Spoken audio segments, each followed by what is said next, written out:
Hello guys, welcome back to Unique Arts. I am Costco Picasso. You can also call me Shannon if you're into calling people by their real names. Go ahead.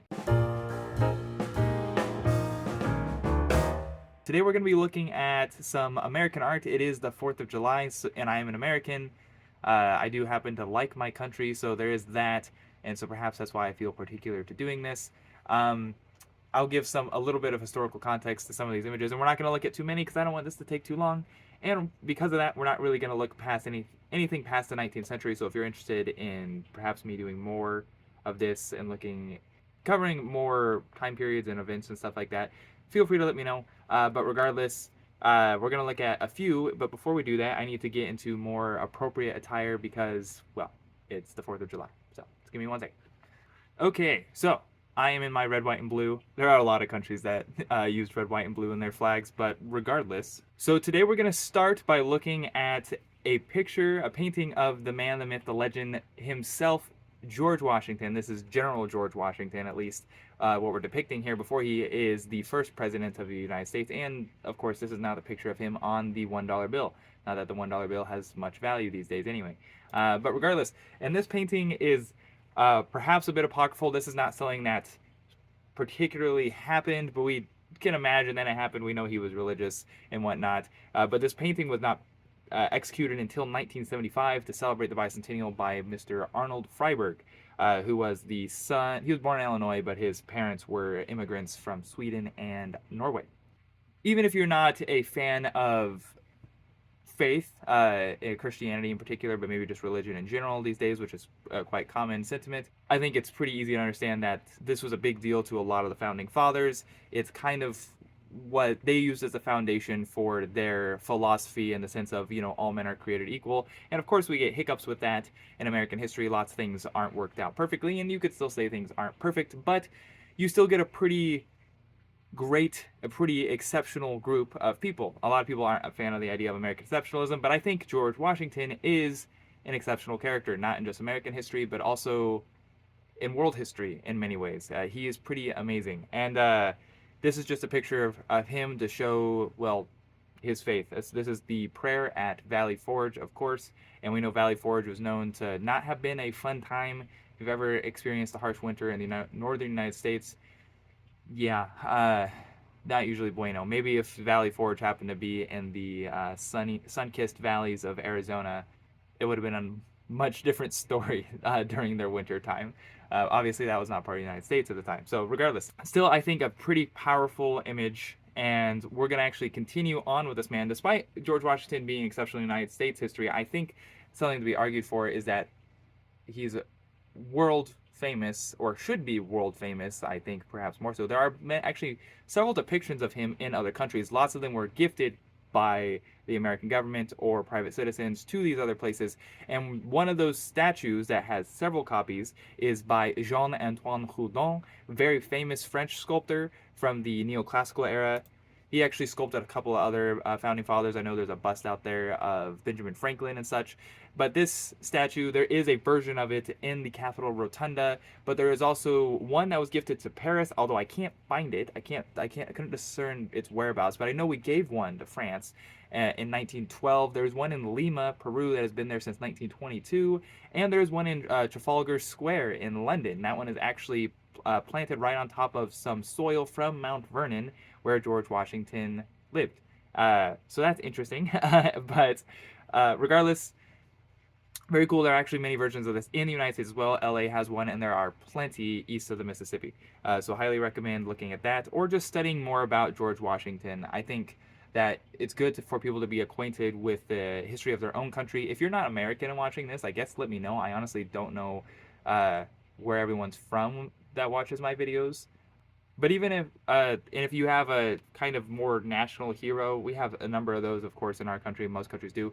But if there's one perhaps in your country that you think that I should read more about, that you think is really universally applicable, like I would say George Washington is, also let me know. I would be interested actually in reading up on some more people. Lots of my knowledge is tied to the United States and then Western Europe. That's most of my interest lies in. But regardless, so. General George Washington and President Washington, pretty amazing guy, to be perfectly honest. So But continuing along the lines of some American Revolutionary War action, I got this one painting that is not by an American. It was by a dirty British scumbag. Just kidding. My ancestry is largely English as well. But still, this is a painting by Richard Patton. So he painted a lot of sea battles and stuff like that. And this is the battle between the Serapis, are essentially, the description essentially is the action between the frigates Bonhomme Richard, which is captained by the founder of the U.S. Navy, John Paul Jones, and the HMS Serapis. Now, I believe both of these ships actually did sink in the battle, but John Paul Jones is, besides being considered the founder of the American Navy, he was a Scottish-born, pretty much pirate. He was considered a pirate to pretty much anyone but the Americans who would, they were using him for their revolutionary cause. But he's very interesting, and this is kind of, despite there being a naval battle and you see all the smoke coming from the cannons and stuff like that, it seems relatively calm in an odd way. Perhaps the water seems calm, and that's just so much, but the clouds seem like they could be brewing up some sort of storm, and of course, the human interaction is bringing up, and you get that in the foreground too with some debris from some of the ships. So I think it's a really interesting, very beautiful, kind of austere neoclassical style, but I don't feel like, at least personally, I don't look at a lot of naval paintings, so it's just perhaps not as what I'm acquainted with as much, but I do find it interesting regardless. And this guy is known to have documented a lot of naval battles during his life, and even if he's an Englishman, this is kind of depicting a ship that is pretty important in American Revolutionary history. Now, on to the American Civil War. So the American Civil War is not something that was super awesome. To put it simply, I think the result, of course, of ending slavery, the Emancipation Proclamation from Abraham Lincoln, is pretty great. I grew up in the state of Illinois. I was raised to kind of be pretty fond of Abraham Lincoln and Illinois' participation in fighting for the Union. And one thing that a lot of people might not know is that the Civil War was the most heavily photographically documented event in the 19th century. Abraham Lincoln hired a lot of photographers to document this event. In many ways, you may consider this, lots of the images were used as propaganda, and that is definitely true. It's also interesting, especially before you get, this is like the first big event for photographic journalism that is gory. And but also it's before, we do get some war documentation before this, but this is the first real big one, and before we get a lot of censorship. You do not get this today. The idea of posting pictures of dead soldiers, whether enemy soldiers or not, and from whatever war theater people are in, and sitting it back home, is not something people tend to think would be acceptable today. So this is interesting, and I picked one that wasn't really as traumatizing. And so this is a body of a Confederate sharpshooter. This was taken by Alexander Gardner, who was a Scottish American, and he pretty much got a job in America to take photographs, and he ended up, living in America for the rest of his life. He documented a lot of this stuff. His assistant was Timothy O'Sullivan, also a pretty famous photographer who's an Irish-born American. What's interesting about this photo is the guy almost looks like he's sleeping, but he is dead. This was taken on July 6th, a few days after the battle had ended, actually. And what's also more interesting, to go along with that idea of propaganda, although I'm not sure they thought of it, Mr. Gardner and O'Sullivan thought of it as propaganda, but in the sense of they were thinking of it more of as the story and the aesthetic, perhaps. But this is not where he died.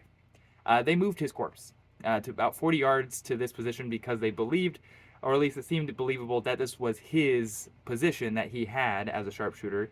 And then, even though it's not where he passed away. And so they moved his corpse there, and he almost looks like he's sleeping, and it almost looks orchestrated, and that's because, well, it is orchestrated. And they propped his gun there, of course. It would not have been laying there. In fact, it may not even be his gun.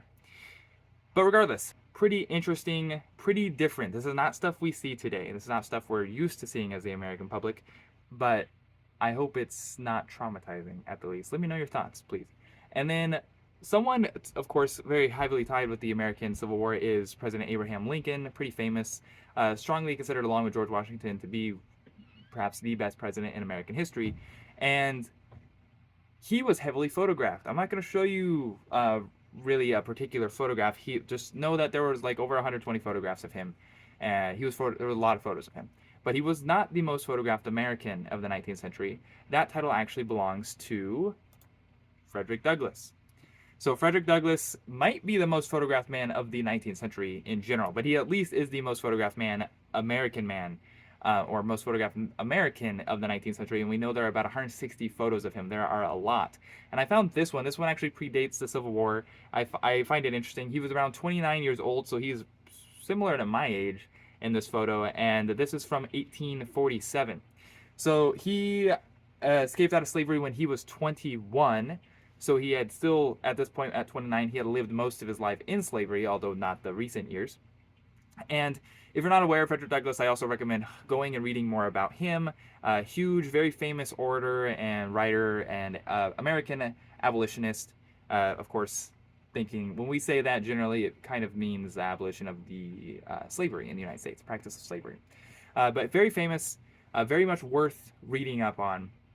This photograph itself, I would like to point out what might stand out to you guys, is that this is a frontal pose. This is not what we get much at all. When you do your school photos, you always do that 3/4 pose, and that hasn't really become the normal sitting pose yet, at least not for photographs. So at this point, in the early years of photography, because photography is in its infancy at this point, we do these frontal poses, and it's quite stark, almost seems kind of primitive in some regards. But I think it has a pretty interesting effect, especially for someone so profound as Frederick Douglass. So perhaps it works. If it's just some random Joe, it may feel a little bit more out of place. But regardless, I guess I think it's nice. I like it. We don't know the photographer for this one, but there is a young Mr. Douglass. So look at that one. And lastly, we're going to look at another painting. So this one is by German-American Albert Bierstadt. So Bierstadt is part of that romantic school of American painting. Romanticism kind of takes off in the earlier part of the 19th century, and there are many schools for it in Europe, but there is a school in the United States, and this is like the first properly American school of art that we get in the United States. So properly American school, I guess. Although of course we have American painters and photographers and such before this. This is the Hudson River Bay School. And there are several other ones. In fact, there was a Hudson River Bay painting, inaugural painting for Joe Biden when he got into office. That was by Robert Duncanson. I've done a video on him before. And this one is, of course, Albert Bierstadt. And this particular one is called Mount Corcoran, which is in like central Sierras of California. And this is heavily romanticized, as you may be able to get from the idea of American romanticism. Quite exaggerated. This is not what Mount Corcoran looks like. If you've ever hiked Mount Corcoran, you will definitely know that. Or if you've even seen pictures of the real Mount Corcoran, which I have done, not hiked Mount Corcoran. Quite exaggerated, quite different, but quite astonishing. This is absolutely beautiful. I love this stuff. Even if it's not exactly 100% representational, he's kind of juicing it up a bit, and he's showing it to people back east, and they're like, "There's no way," pretty much. And they're right in many ways. It's not true, but I mean, when you see places like Yosemite and Yellowstone, it's still gonna blow people's mind. You don't see stuff quite like this in the eastern United States. And regardless, even if he is kind of distorting it a bit, it is absolutely gorgeous, and I have a hard time not adoring it. So there's that. But either way, that's just been a handful of paintings and photographs, works of art, some sculpture and whatnot there. I mix it up a little bit for you. Let me know what your favorite was. Let me know if you have any comments or questions, and if you'd like to see me do some more of this, I'd even be interested in doing this for some other countries, although there's only a few other countries that I feel like I might be equipped enough to do something like this for. None of them as equipped as the United States, though, of course, being my own country. But regardless, happy 4th of July if you're an American. And if you're not American, happy 4th of July anyway. And feel free to come enjoy the festivities one day if you can visit America and enjoy a lot of explosions going off all night. Hopefully my kids can sleep. And hopefully your dogs don't have panic attacks. But regardless, I've been Costco Picasso, and I'll see you guys next time. Appreciate it.